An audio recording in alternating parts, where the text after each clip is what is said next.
হাসপাকুল্লা নাইয়ার বাড়িতে গতকালই পুলিশি অভিযানের অভিযোগ ওঠে বিধাননগর কমিশনারেটের সামনে। এই নিয়ে বিক্ষোভ চলছে জুনিয়র চিকিৎসকদের। আরও দেখাবো আপনাদের সঙ্গে আমরা কথা বলে। সঙ্গে রয়েছে আমাদের প্রতিনিধি রনয়। রনয়, কি ছবি এই মুহূর্তে? আমরা দেখছিলাম নান্টুও সেখানে রয়েছে এবং জুনিয়র চিকিৎসকরা তারা বারবার স্লোগান করছেন এবং তারই সঙ্গে সেই ছবি একটু যদি দেখাও।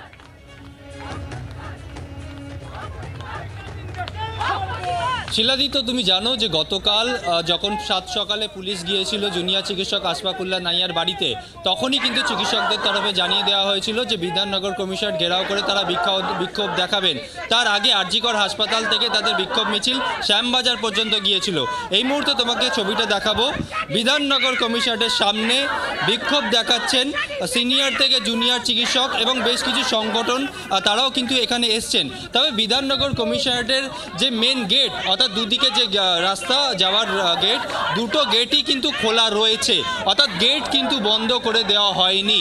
এই মুহূর্তে তুমি দেখতে পাচ্ছ বিধাননগরের পুলিশ কর্মীরা তারা রয়েছেন, গেটের সামনে রয়েছেন, অর্থাৎ সামনের যে গেটটা দেখতে পাচ্ছ, বাদিকেও সেমনি একটা বড় গেট আছে, দুটো গেটই কিন্তু খোলা আছে, অর্থাৎ বিক্ষোভের জন্য কোনো গেট বন্ধ করে দেওয়া হয়নি। তবে পুলিশ কর্মীরা রয়েছেন এখানে, সমস্ত দিক ব্যবস্থা রয়েছে পুলিশের তরফে। এখানে কিঞ্জল নন্দ রয়েছে আমার সঙ্গে, তার সঙ্গে কথা বলবো।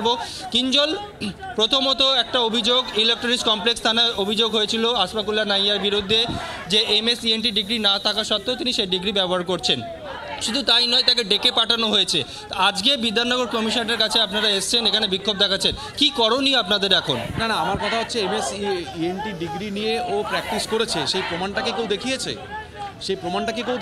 সেটা তো কেউ দেখাতে পারেনি। একদল মানুষ, পুলিশের তরফে তো প্রেস কনফারেন্স করে বলছে যে অভিযোগ হয়েছে ইলেকট্রনিক্স কমপ্লেক্স থানায়। অভিযোগ হয়েছে, সেই অভিযোগটা কারা করেছেন এবং তারা হঠাৎ করে 30-40 জনের একটা টিম শুধুমাত্র একটা প্রেসক্রিপশনের প্যাড খুঁজতে চলে যাবে, মানে এটা খুব অস্বাভাবিক লাগছে। কারণ মানে জগতে আরও অনেক ক্রাইম হয়, অনেক কিছু ঘটনা ঘটে। মানে আমরা দেখেছি 9ই আগস্টের পরে তৎকালীন প্রিন্সিপাল এবং তার বিরুদ্ধে যে আর্থিক দুর্নীতি, সেই সব ব্যাপারে সবাই খুব উদাসীন দেখেছে। হঠাৎ করে একজন আন্দোলনকারী যে অন্যায়ের বিরুদ্ধে কথা বলেছে, তার বাড়িতে হঠাৎ করে সকালবেলা 30-40 জন পুলিশ, মানে এটা খুব অস্বাভাবিক লাগছে। আর এখন তোকে থানায় ডেকেও পাঠানো হয়েছে, 20 তারিখে ডেকে পাঠিয়েছে। দেখা যাক, আমরা যাবো একটু পরে কথা বলতে। আপনারা কি আদালতের দ্বারস্থ হবেন? সেটা আমরা পরে জানাবো। আজকে বিধাননগর কমিশনারেটে এসছেন, সিপির সঙ্গে কি দেখা করবেন? হ্যাঁ, দেখা করবো। কি বলবেন সিপির কাছে? আমরা জিজ্ঞেস করবো যে কি ব্যাপার, কি বৃত্তান্ত, ডিটেলসটা আমরা জিজ্ঞেস করবো।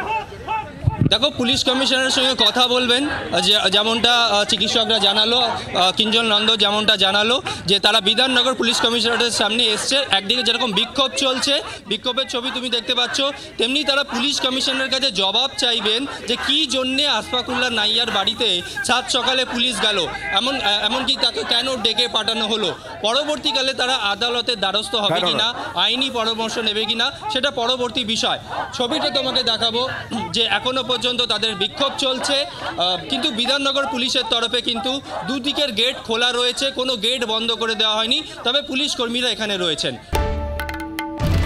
বাংলার আওয়াজ, বাঙালির আবেগ, জি 24 ঘন্টা।